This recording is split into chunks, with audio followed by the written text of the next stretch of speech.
Ao entrares na terra que o Senhor, teu Deus, te dá por herança, ao possuí-la e nela habitares, tomarás das primícias de todos os frutos do solo que recolheres, da terra que te dá o Senhor, teu Deus, e as porá no cesto. Irás ao lugar que o Senhor, teu Deus, escolher, para lhe fazer habitar o seu nome. Virás ao que naquele dia for sacerdote, dirás: hoje declaro ao Senhor teu Deus que entrei na terra que o Senhor, sob juramento, prometeu dar aos nossos pais. O sacerdote tomará o cesto da tua mão e o porá diante do altar do Senhor, o teu Deus. Então testificarás perante o Senhor, o teu Deus, e dirás: Arameu, prestes a perecer, foi meu pai, e desceu para o Egito, e ali viveu como estrangeiro com pouca gente, e ali veio a ser nação grande, forte e numerosa. Mas os egípcios nos maltrataram e afligiram, e nos impuseram dura servidão. Clamamos ao Senhor, Deus de nossos pais, e o Senhor ouviu a nossa voz e atentou para a nossa angústia, para o nosso trabalho e para a nossa opressão. E o Senhor nos tirou do Egito com poderosa mão e com braço estendido e com grande espanto e com sinais e com milagres, e nos trouxe a esse lugar e nos deu essa terra, terra que emana leite e mel. Eis que agora trago as primícias dos frutos da terra que tu, ó Senhor, me deves. Então as porá perante o Senhor, o teu Deus, e te mostrará perante ele. Alegrar-se-á por todo o bem que o Senhor teu Deus te tem dado a ti e a tua casa, tu e o levita e o estrangeiro que está no meio de ti. Olha desde a tua santa habitação, desde o céu, e abençoa o teu povo, a Israel, e a terra que nos destes, como juraste a nossos pais, terra que emana leite e mel. Feche seus olhos, vamos orar ao Senhor. Pai, obrigado pela tua palavra. Nós queremos hoje, ó Deus, entender, compreender. Queremos ser fiéis, ó Pai, ó Deus, à tua palavra. Senhor, nos ensina nessa noite. Dá-nos o Espírito da revelação no pleno conhecimento do Senhor. Queremos avançar na compreensão da tua palavra, para avançarmos, ó Deus, em todas as áreas da nossa vida. Em nome de Jesus, amém e amém. Glória a Deus. Nós lemos aqui uma porção da palavra de Deus. E é interessante nós compreendermos alguns princípios que são bíblicos, que são fundamento para a nossa vida cristã. Porque quando nós andamos fundamentados nos princípios, isso é vida para a nossa caminhada, para a nossa trajetória. Paulo diz que quando você se converte, você precisa pensar nas coisas do alto. Precisa buscar as coisas do alto. Você e eu não podemos ter crise de identidade acerca da sua vida cristã. Nós temos que aprender a lidar com o recurso financeiro, porque, afinal de contas, a terra é nossa, diz a palavra de Deus. Você e eu fomos chamados para reinarmos em vida. Então, meu irmão, entenda algo.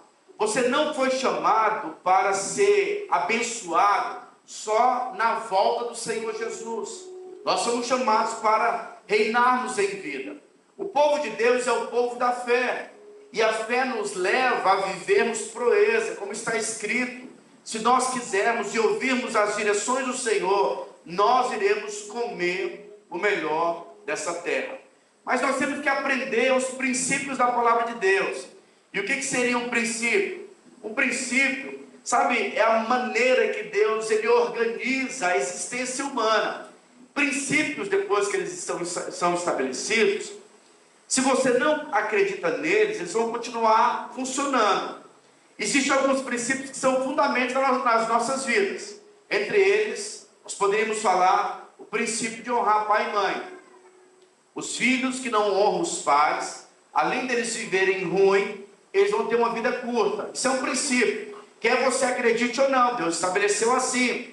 Existe um outro princípio, que é o princípio da autoridade e da submissão. Quando nós nos submetemos às autoridades, a Bíblia diz que um favor é liberado sobre as nossas vidas. Mas hoje eu quero compartilhar com vocês sobre o princípio da primícia. Nós temos que aprender esse princípio e aplicarmos nas nossas vidas. E quando nós falamos sobre primícia, não estamos falando apenas sobre dinheiro. É você separar o primeiro para Deus. Quando você acorda de manhã, quem tem sido o primeiro para o Senhor? Porque deveria ser o Senhor. E o primeiro momento da nossa vida vai determinar o restante do nosso dia. Então, se você no começo da manhã recebe informações ruins, negativas, o seu dia não vai ser bom. É por isso que é importante, quando você acordar, você não ir de primeiro momento no celular, mas você ir para a Bíblia. Você pode até ir para o celular, mas para colocar um louvor e falar com o Senhor, dando a primeira parte para o Senhor. Precisamos guardar o nosso coração. E quando nós falamos sobre primícia, nós estamos falando de quem é mais importante para nós. Mas aqui há uma promessa, e a promessa é que Deus nos daria terras boas. Existe um princípio, desde o livro de Gênesis até o livro de Apocalipse, que é o princípio da primícia. E o que seria a primícia? A primícia é que o primeiro sempre é de Deus. O primeiro não pode ser seu. O primeiro é de Deus. Você tem que separar o primeiro momento para Deus. O seu recurso financeiro, a primeira parte tem que ser do Senhor. E por que nós temos que separar o primeiro? Porque nós precisamos entender que a maior criação do universo é a criação dos homens. Mas você é criação. Existe alguém que é superior, abundantemente superior, que é o Senhor, aquele que nos conduz, nos dá o fôlego de vida, e nós somos transformados e abençoados quando nós o reconhecemos como sendo a primícia das nossas vidas. E nós podemos ver esse princípio, do primeiro, começando no livro de Gênesis. Quando Deus cria o homem, Deus coloca ali uma árvore. O homem poderia comer de todos os frutos, mas ele não podia comer do fruto do bem e do mal, porque no dia em que ele comesse desse fruto, ele iria o quê? Morrer. Mas a morte dele era uma morte espiritual. E por que o homem não poderia comer desse fruto do bem e do mal? Algumas pessoas começam a questionar. Poxa, por que Deus permitiu essa árvore no meio do jardim? Sendo que ele sabia que o homem, ele iria comer desse fruto. Existem alguns questionamentos, às vezes, que vêm na nossa mente. E aí eu poderia responder para você. É claro que nós não explicamos. Nós não temos resposta para tudo na Bíblia. Mas eu quero que você entenda que Deus colocou aquela árvore, mostrando para o homem que o homem ele tinha um livre arbítrio, o poder de escolha. Deus não fez um robô, Deus fez um homem e deu para ele o poder de escolha. Então o homem pode muito bem rejeitar Deus ou não. Olha que plenitude, olha que Deus generoso. Então Deus colocou aquela árvore do fruto do bem e do mal para mostrar para o homem que, embora ele pudesse desfrutar de tudo, ele teria um limite. E ele não é Deus. Só para lembrar que ele não é Deus. Mas aí os irmãos lembram que quando o homem come, a primícia, aquilo que não pode ser comido, aquilo se torna algo ruim para o homem. A mesma coisa acontece com Caim e Abel. A Bíblia diz que Adão e Eva, provavelmente, eles ensinaram os seus filhos a ofertarem ao Senhor. E depois de uma certa ocasião, no livro de Gênesis, capítulo 4, verso 1, diz assim, coabitou o homem com a mulher, com Eva, sua mulher. Essa concedeu e deu à luz a Caim. Então disse, adquiri um varão com o auxílio do Senhor. Depois deu à luz a Abel, o seu irmão. Abel foi pastor de ovelhas e Caim lavrador. Aconteceu que no fim de uns tempos, diga assim comigo, no fim de uns tempos, trouxe Caim do fruto da terra uma oferta ao Senhor. Abel, por sua vez, trouxe das primícias do seu rebanho e da gordura desse. Agradou-se o Senhor de Abel e de sua oferta, ao passo que de Caim e de sua oferta não se agradou. Virou-se, pois, sobremaneira Caim, e decaiu-lhe o semblante.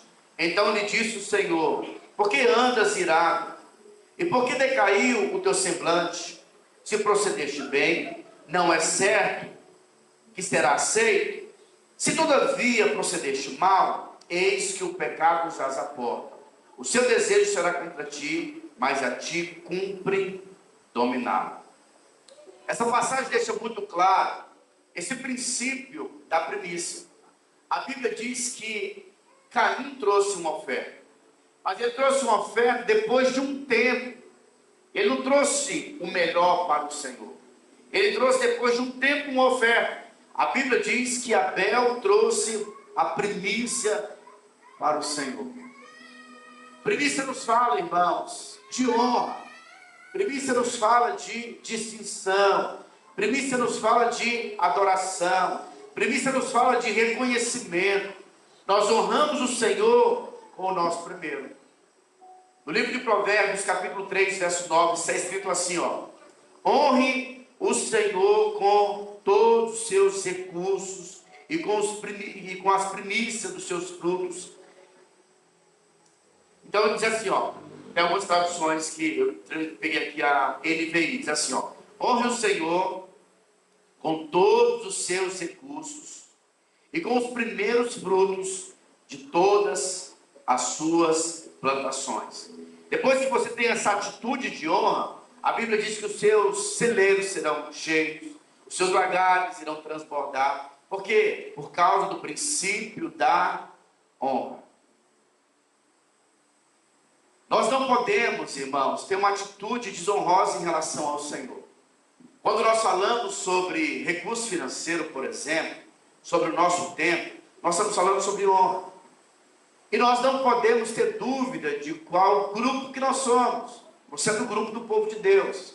Nós não podemos ter crise de identidade. Nós não somos como o mundo. A maneira que nós lidamos com o recurso financeiro, a maneira em que nós lidamos com o nosso tempo é diferente. Por quê? Porque nós servimos um Deus generoso, um Deus bondoso. E nós então entendemos que esse Deus estabeleceu princípios. Deixa eu te fazer uma pergunta. Se a obra de Deus, essa pergunta eu já fiz em outras ocasiões, mas eu quero perguntar para você, se a obra de Deus dependesse da sua generosidade, se a obra de Deus dependesse dos seus dízimos, da sua primícia, como que ela estaria hoje? Avançando, rompendo, ou ela tinha parado, morrido? Porque isso fala de honra, de um coração para o Senhor. Primícia significa distinção, fazer diferença. É uma atitude de adorarmos ao Senhor. Quando nós devolvemos a primícia para o Senhor, nós estamos santificando o resto que fica conosco. Por que é importante você devolver 10% para Deus? Porque quando você devolve os 10%, ou você separa a primícia, você está santificando o restante do recurso que fica com você. Quem disse isso foi o apóstolo Paulo, no livro de Romanos, capítulo 11, verso 16. Está escrito assim, ó: e se forem santas as primícias da massa, igualmente o será a sua totalidade. Se for santa a raiz, também os ramos o serão. Então a Bíblia diz que quando nós separamos a primeira parte para o Senhor, nós estamos santificando o restante que fica conosco. E quando nós temos uma atitude, irmãos, de honrarmos o Senhor com as nossas finanças, você está ativando a sua fé. Quantos podem dizer amém por isso? Amém. No livro de Hebreus, capítulo 11, verso 6, o autor diz assim, ó: sem fé é impossível agradar a Deus. Então a Bíblia diz que nós precisamos de fé. Agora, o que significa fé? Fé significa confiança nas promessas de Deus. Você confiar. O apóstolo Paulo também diz o seguinte: ora, a fé é a certeza de coisas que se esperam e a convicção de fatos que não se veem. Então, quando nós confiamos nas promessas de Deus, nós passamos a andar no espírito da fé. Irmão, se Deus tem estabelecido o princípio da primícia para a minha vida, e nós estabelecemos isso como sendo um padrão, uma chave espiritual, fique em paz, porque você vai entrar no descanso do Senhor. Esses dias, nós pregamos aqui uma palavra sobre descanso. E o que seria o descanso? O descanso não é você ficar sem trabalhar. O descanso também não é você tirar férias, porque tem gente que tira férias e continua cansado. Na verdade, quem tira férias há de concordar comigo que você não descansa. Então, quem vai, por exemplo, para uma praia, para ele curtir bem a viagem dele, ele acorda cedo e pega sol, e cuida de menino, e vai para um lado, e vai para o outro, então ele não aproveita a viagem. Então, na verdade, você sai da rotina. O verdadeiro descanso é quando você passa a confiar no Senhor. E nós confiamos no Senhor quando nós decidimos aplicar os seus princípios nas nossas vidas. Você tem aplicado os princípios de Deus na sua vida? Eu não sei se você sabe, mas quando Deus estabelece o sacerdote seria alguém que iria ouvir o homem, iria trazer as demandas do homem para Deus. E quando ele trazia essas demandas para Deus, ele também trazia resposta para os homens. Ele era como que o intermediário, era o intercessor. Ele era esse cara que ligava o homem a Deus e Deus ao homem. Mas a Bíblia diz que Deus começa a abençoar o sacerdote, a nação, mas os sacerdotes começaram a perder os seus corações e saíram do propósito de Deus. E o que Deus faz então? Deus então levanta os profetas. E qual que era o objetivo dos profetas? Os profetas foram levantados para corrigir o coração dos sacerdotes, trazerem o povo para o propósito de Deus. Porque, honestamente, irmãos, é fácil ou não é fácil nós perdemos o nosso coração? Às vezes Deus começa a nos abençoar, e tem irmãos que eles recebem a bênção e eles ficam embriagados, perdem o propósito. Nós podemos ver isso na vida do filho pródigo. A Bíblia diz que ele recebeu a herança e ficou embriagado e perdeu o propósito de Deus, porque não estava preparado.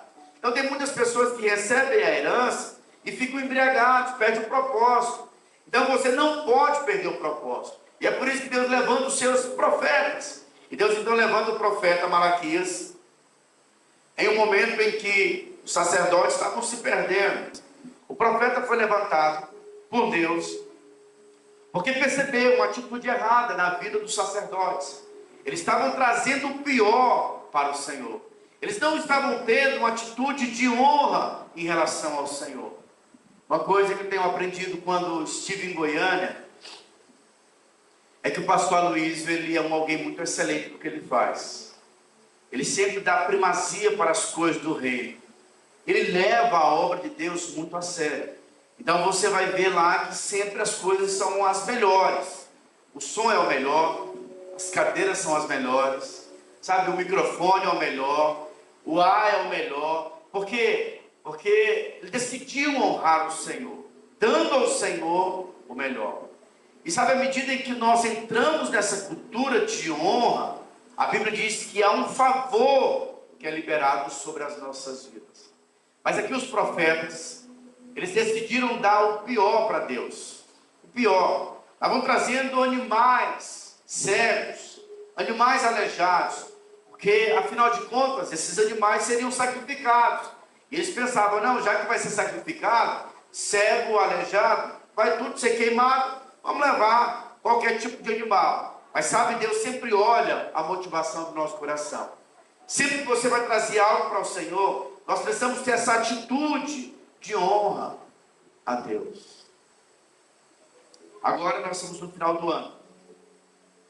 Haverá muitas demandas. Haverá muitas pessoas realmente. Não sei se você sabe, mas o comércio ele fica muito aquecido no mês de dezembro. E tudo é algo comercial, como por exemplo o Papai Noel, não sei se você sabe, mas a cor do vermelho do Papai Noel é da Coca-Cola. Ela que promove essas cores, agitando o comércio, despertando nas pessoas a compulsão para que você gaste muito. E sabe, às vezes o nosso emocional é muito afetado. E no começo do ano, as pessoas elas começam o ano completamente endividadas, por causa do espírito do consumismo. Mas eu quero te ensinar algo hoje. Não entre no espírito natalino, no aspecto de se endividar, mas seja prudente, sabe, como uma serpente. Esse aspecto, a Bíblia diz que você tem que ser astuto como uma serpente, prudente como uma pomba. Mas eu quero que você entenda, você tem que ter controle da sua vida financeira. E você precisa aprender a prosperar com um propósito. O Senhor deseja que você prospere, mas para você prosperar, ative a sua fé. Eu lembro que nós começamos como igreja em Barretos, não tínhamos nenhum empresário, os irmãos tudo tinham carteira assinada. E nós começamos então a compartilhar, a ensinar, a orientar, a liberar a fé. Mas aqui existem alguns princípios, e o princípio da honra te leva a você ativar a sua fé, a viver e a provar o sobrenatural. Eu creio que Deus está nos levando para um novo patamar, irmãos. Deus está nos levando para um novo patamar. Não falo isso da boca para fora. Eu creio que nós estamos entrando em um novo tempo na nossa vida financeira. É perceptível. Alguns irmãos estão avançando, começaram a empreender, estão até não estão conseguindo agora. Chegaram no momento, né, Fernando, que se não fizerem um ajuste, não vão avançar mais. Que chegou no seu limite natural. Sabe, irmãos, que o irmão mostrou essa semana lá o que ele estava faturando no mês. Gente do céu, né? Antes, esse irmão estava ganhando tão pouco. Na verdade, morava de favor. E agora está faturando essa fatia. Olha que bênção. Mas isso é só o começo. Mas nós temos que entender que nós somos o povo de Deus. Irmãos, o povo de Deus é o povo mais abençoado da terra. Só um que disse aleluia. Você é muitíssimo abençoado.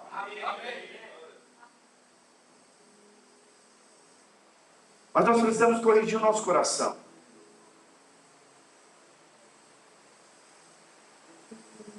O reino de Deus tem que participar das bênçãos que Ele tem dado a você.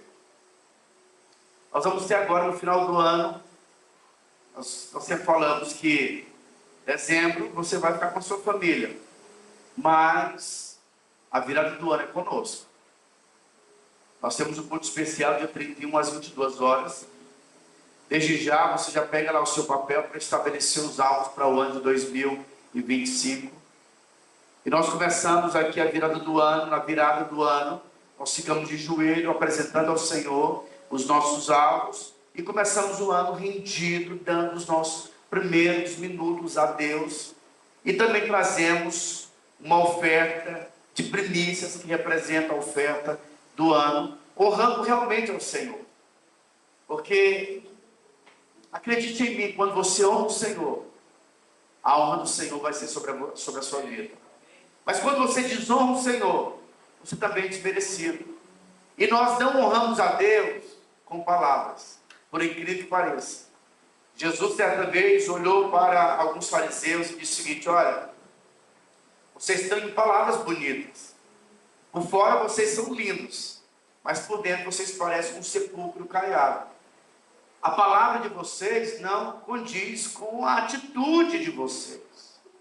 E nós temos que aprender, sim, a honrar o Senhor com aquilo que Deus tem confiado nas nossas mãos. Como nós somos medrosos, temos medo de lançar semente. Paulo diz assim, ó, 2 Coríntios, capítulo 9, verso 7. Cada um dê conforme determinou em seu coração, não com pesar ou por obrigação, pois Deus ama quem dá com alegria. Ah, irmão, mas como é difícil a gente dar. Deixa eu te falar, em relação a Deus, nós sempre recebemos. Você recebe, Deus sempre nos dá, Deus nos abençoa. Mas em relação à obra de Deus, em relação também aos homens, melhor é dar do que você receber. Por quê? Porque em relação ao homem, no plano natural, quando você começa a contribuir, você está lançando sementes. Existe uma lei chamada lei da dualidade. Se a sua vida tem sido escassa, avalia. Você provavelmente tem sido uma pessoa avarenta, que sempre está retendo. Para você viver a vida abundante, é só você fazer o inverso. Decida ser um alguém generoso. Generosidade é você contribuir. Eu assisti aquele filme chamado Ford, até mandei o link lá no grupo da igreja. Se você não assistiu, assista. É um momento em que os protagonistas do filme ele diz o seguinte: olha, você precisa ser fonte, nunca seja um dreno. Ser fonte é você ser generoso, ter atitude de semear. Eu gosto muito quando Paulo diz assim, ora, aquele que dá semente ao que semeia e pão para alimento, também suprirá e aumentará a vossa sementeira, e multiplicará os frutos da vossa justiça, enriquecendo-vos em tudo, para toda generosidade, a qual faz que, por nosso intermédio, sejam tributadas graças a Deus. Olha o que Paulo está dizendo. Aquele que dá pão para alimento, ou seja, você vai ter alimento, você não vai ter fome e nem necessidade, porque Deus vai te dar pão. Mas Ele também te dá semente para você semear.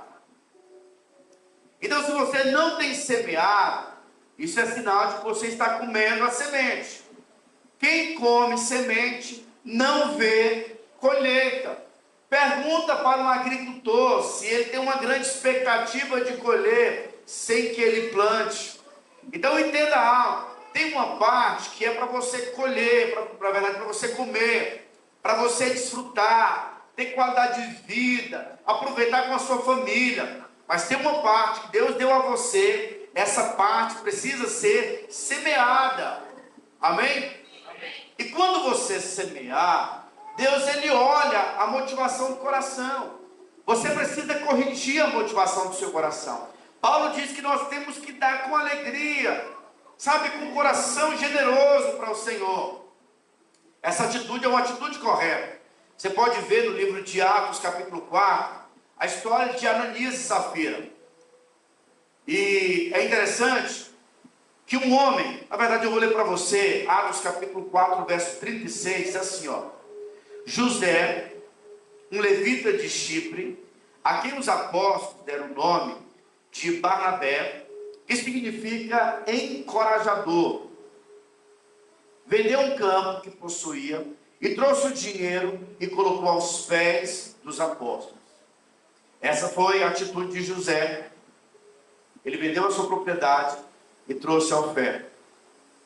Aí você vê que posterior a Ananias e Safira, eles também venderam, mas eles começaram a negociar.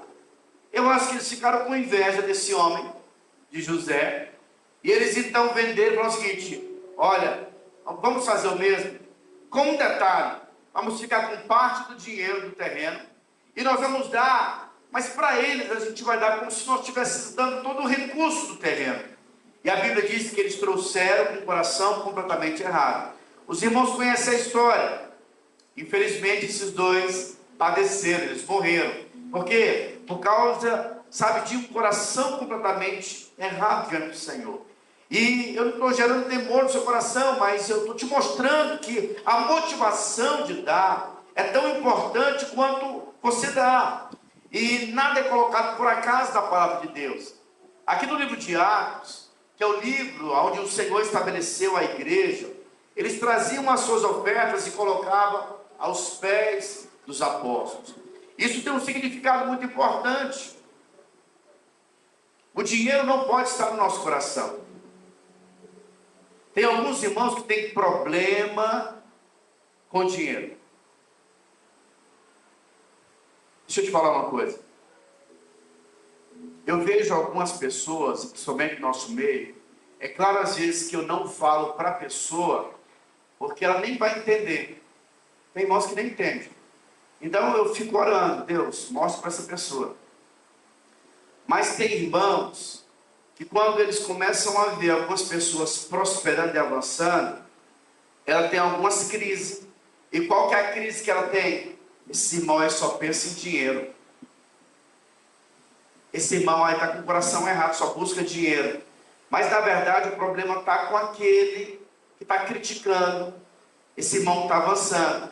E aí quando ele começa a resistir à prosperidade do irmão, você vai olhar para a vida dessa pessoa.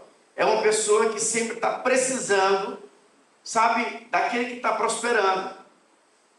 Sempre ela não tem recurso para fazer nada na obra de Deus. E não vai ter, por quê? Porque na verdade o coração dessa pessoa está completamente equivocado. Eu lembro em uma ocasião em que um irmão, ele conversando comigo sobre recurso financeiro, deixa eu te falar, esse irmão sim, mas passava por tanta dificuldade financeira, mas tanta dificuldade assim, de passar necessidade mesmo, sabe, de comer. Ele conversando comigo, falava, não pastor, eu não quero ser rico não, eu não quero dinheiro, eu quero servir ao Senhor. E aí ele começou a falar de uma forma, e eu percebi um coração. Aí eu fiz umas perguntas para ele, irmão, você quer dar umas roupas boas para sua filha? Claro, pastor, eu quero. Comida boa para suas filhas? Sim, pastor, eu quero dar o melhor para os meus filhos. Mas recurso financeiro, irmão, é igual a sua esposa. Se você fala mal dela, você não vai ter um bom relacionamento com ela. A mesma coisa em relação a recurso financeiro também. Você precisa não ter o recurso no seu coração, mas você precisa desejá-lo. Porque dinheiro não traz felicidade, mas dinheiro traz facilidade. Irmãos, quem tem filho aí? Quando você leva seu filho no shopping e ele quer brincar, você não tem dinheiro para ele brincar, e quando você paga lá para ele brincar, como é que fica o sistema lá? Ele ri ou não ri? Trouxe felicidade? Não, mas trouxe facilidade. Ficou mais fácil o menino rir. Sim ou não? E aí você vai lá, essa semana, é engraçado, né? Ontem as meninas queriam sair. Tem momentos que você está muito bem financeiramente, mas tem momentos que você está passando pelos vendavais. Aí ontem a turma falou assim para mim, papai, vamos dar uma saidinha, chupar pelo menos uma casquinha. Eu fiquei pensando assim, casquinha, dá para a gente tomar uma casquinha hoje. Mas você sabe, né? Você sai e casquinha não quer não, quer mais. E aí a gente deu uma saída. Irmãos, quando você não tem, as coisas ficam mais difíceis. Sim ou não? Fica mais difícil. Então, mas eu quero que você entenda que não é vontade de Deus a escassez. Não é vontade de Deus, sabe, vivermos em privação. Mas, ao mesmo tempo, não é vontade de Deus você amar o dinheiro. O apóstolo Paulo diz que muitas pessoas, porque buscaram ser ricos, ficaram atormentados. A gente não procura ser rico, mas nós queremos ter liberdade financeira. O que é ter liberdade financeira? É você poder ir e vir, é você poder comprar coisas boas, viver bem, sabe, poder participar das programações da igreja, poder fazer uma comunhão. Isso é vontade de Deus. Então, entenda, o recurso nunca pode estar no nosso coração, como disse o apóstolo Paulo, que o amor ao dinheiro é a raiz de todos os males. Mas você também não pode ficar mal quando você começar a prosperar, porque Deus quer que você prospere. Porque quando você é abençoado, o reino de Deus também é abençoado. No livro de Apocalipse, João, que era o discípulo amado, ele diz que as ruas serão de ouro. E por que ele diz isso? Mostrando para nós, povo do reino, que o lugar do dinheiro realmente é debaixo dos nossos pés. Isso não pode roubar o nosso coração. É por isso que quando eu me converto, eu tenho que aprender a honrar o Senhor com as minhas finanças.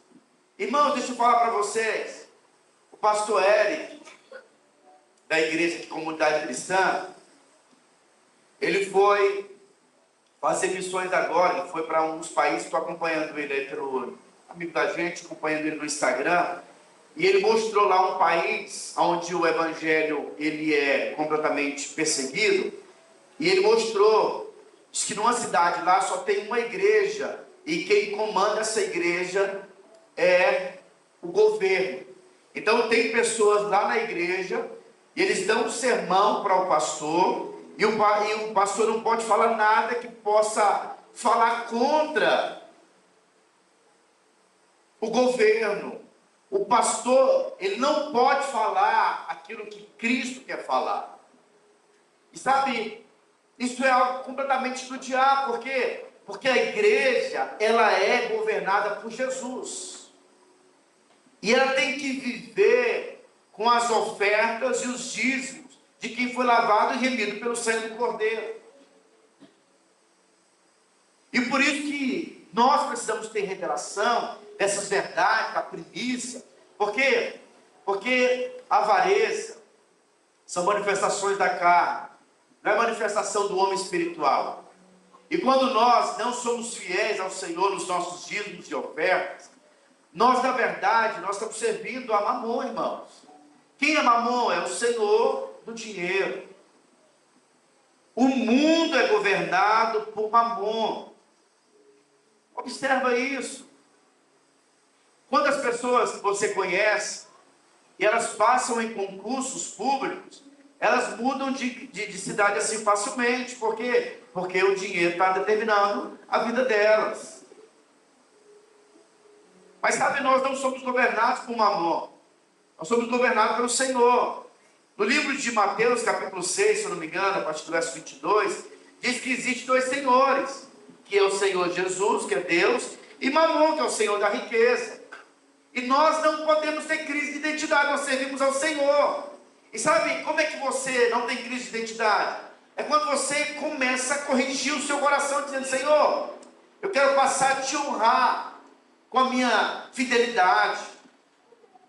Devolver dízimo e oferta não é algo fácil, porque todos nós temos os nossos compromissos mensais. E eu confesso para vocês, eu também sou dizimista. Meu dízimo eu não devolvo aqui nesse prédio, que a gente dá oferta. Meu dízimo eu devolvo para o meu supervisor. Mas, honestamente, eu gosto de devolver o dízimo no começo do mês. E assim, eu já tive algumas experiências. Eu não sei se esse negócio é só comigo, mas alguém já passa por isso. Quando eu deixo para devolver o dízimo no final do mês, eu percebo que parece que as coisas ficam travadas. Eu não vendo como eu vendia. Mas quando eu devolvo logo no começo do mês, parece que o negócio é destravado. Entende? Então, nós precisamos aprender a falar: não, eu vou honrar o Senhor logo no início, para poder destravar a minha vida financeira.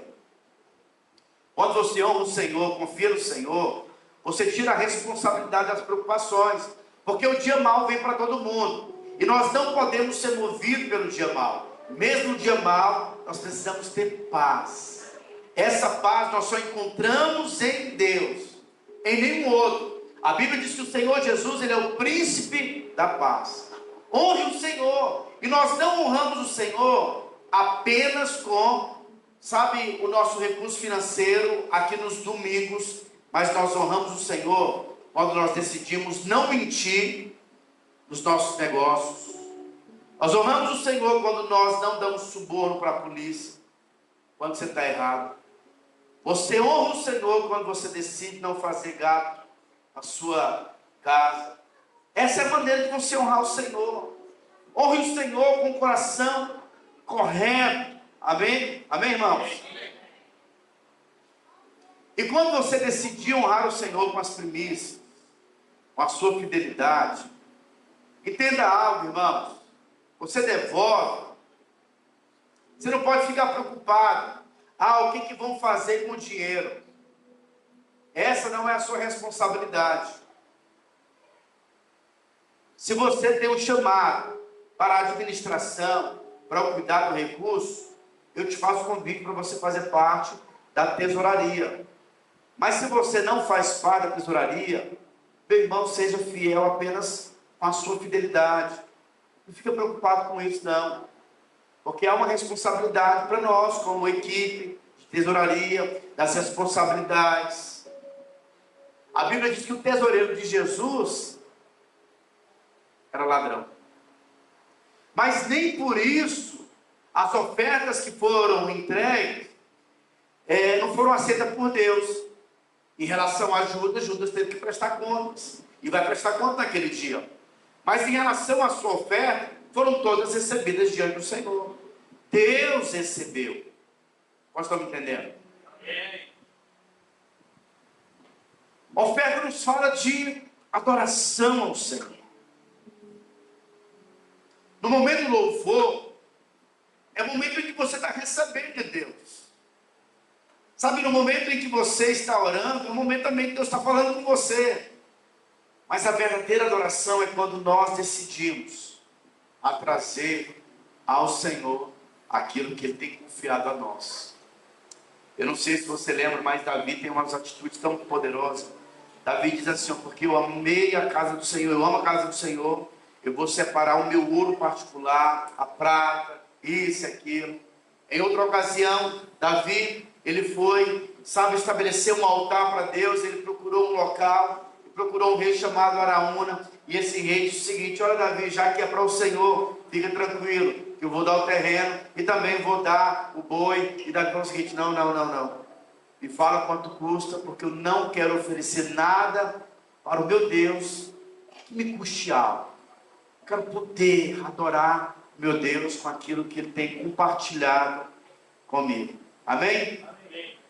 Jesus consegue ver mais do que os homens. Dízimo é 10%. Tem alguns irmãos que pegam lá o envelope do dízimo e devolve, mas não devolve o dízimo. Dá uma parte do que ele recebe. E aí diz que é dízimo. Mas Jesus está dizendo o seguinte, olha, essa mulher deu a maior. Ela deu tudo. Ela deu tudo. Alguns deram o que estava sobrando. Essa mulher deu uma grande oferta. A oferta que honra a Deus é aquela oferta realmente que move o seu coração. Quando eu estava preparando essa palavra,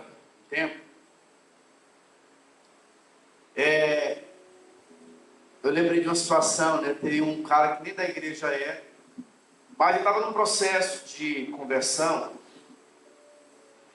E aí, eu comecei a orar por ele, abençoar. E ele estabeleceu alguns alvos. E esse irmão conseguiu, assim, vender muito.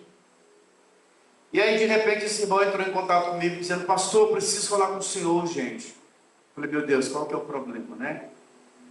Eu falei, amém, irmão, você quer falar comigo? Sim, pastor, urgente, onde você está? Eu estou aqui em tal lugar. Pastor, eu estou aqui na Praça Francisco Barreto, você pode vir aqui? Eu falei, vou aí, irmão. Aí eu fui, pensei que fosse alguma crise no casamento, alguma coisa do tipo. E aí, sentei do lado dele e falei, irmão, estou aqui, te ouvi, vamos lá. Quero te falar que isso é normal, problema a gente passa.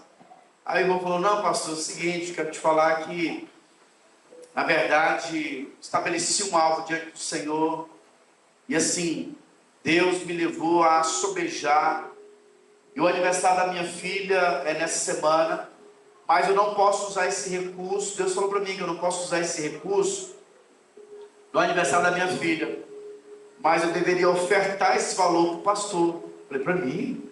Que bênção, irmão. Falei, que bênção. E aí o irmão falou para mim, ó pastor, e foi um valor assim, significativo. Falei, amém, irmão.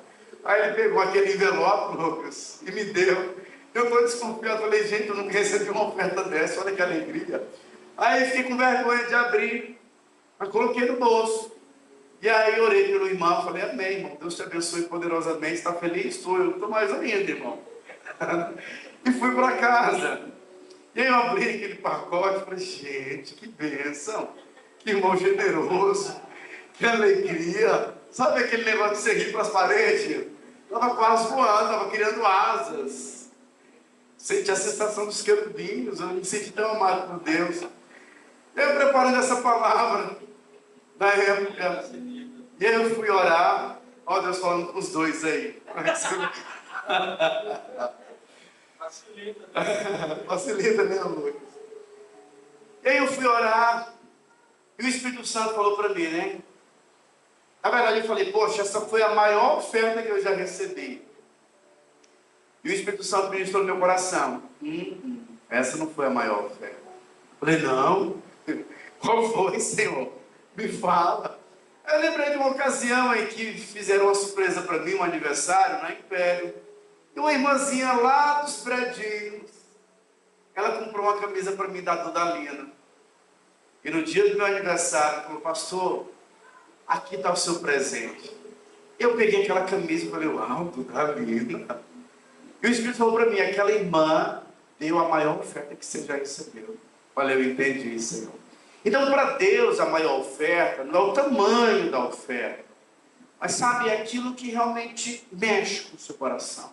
Porque esse irmão tinha dado para mim aquilo que excedeu. Ele ganhou muito, porque ele tinha colocado um valor extravagante diante de Deus, e Deus deu aquilo para ele, e excedeu de modo que ele ficou constrangido e me abençoou. Mas a grande oferta foi a oferta daquela irmã simples, que tirou do salário dela para poder honrar o seu pastor.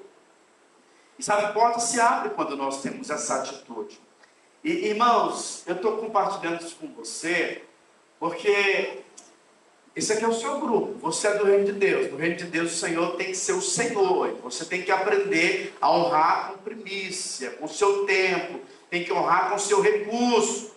Você não pode ser avarento. E a avareza é algo que já nasceu com você, está aí dentro de você. Então nós temos que começar a exercitar a musculatura da generosidade, sabe, de contribuir, de estar junto, de não ser peso.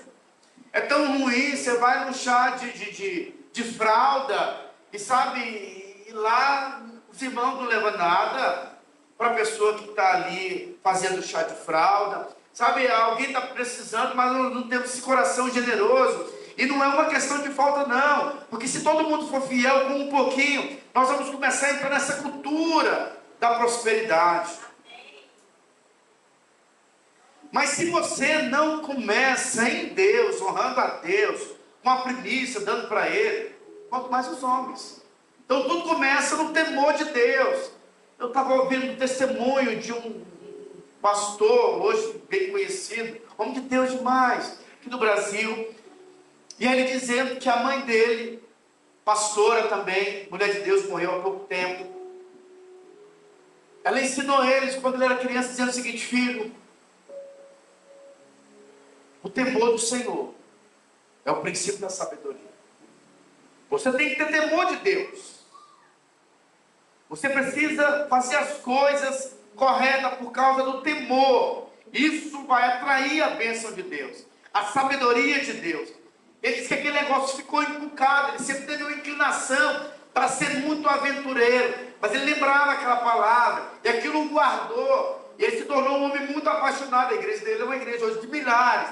Mas por quê? Por causa dos princípios que ele tem estabelecido.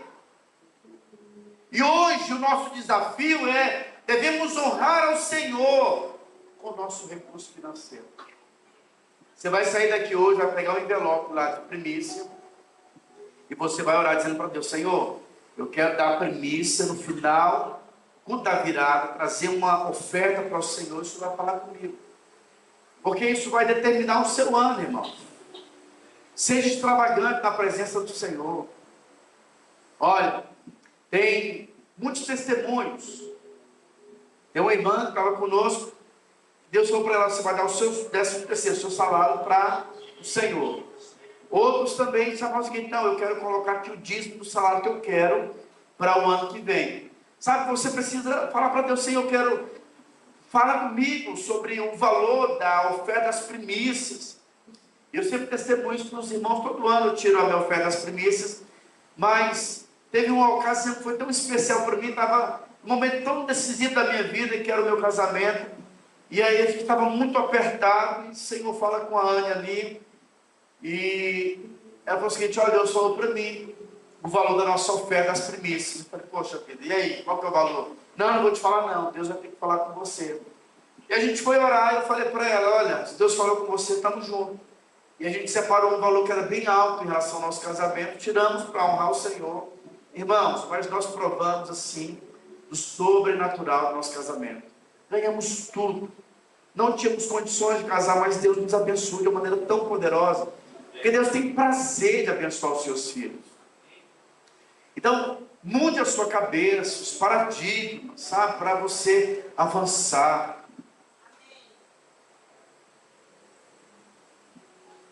Você não pode ser alguém tímido, e você vence a timidez com recurso financeiro. Acredite em mim. Tem um pastor de uma igreja aí bem grande, que ele faz as reuniões e ele conhece o fervor da igreja com o valor da arrecadação que tem. Quando a arrecadação é alta, é o seguinte: essa igreja é fervorosa. Esses irmãos são um povo de fé. Por quê? Porque a sua carne não quer que você contribua. Então, quando você começa a contribuir, é porque você está sendo movido pelo Espírito Santo. Você está me entendendo? É difícil. Tirar dinheiro do nosso bolso é difícil.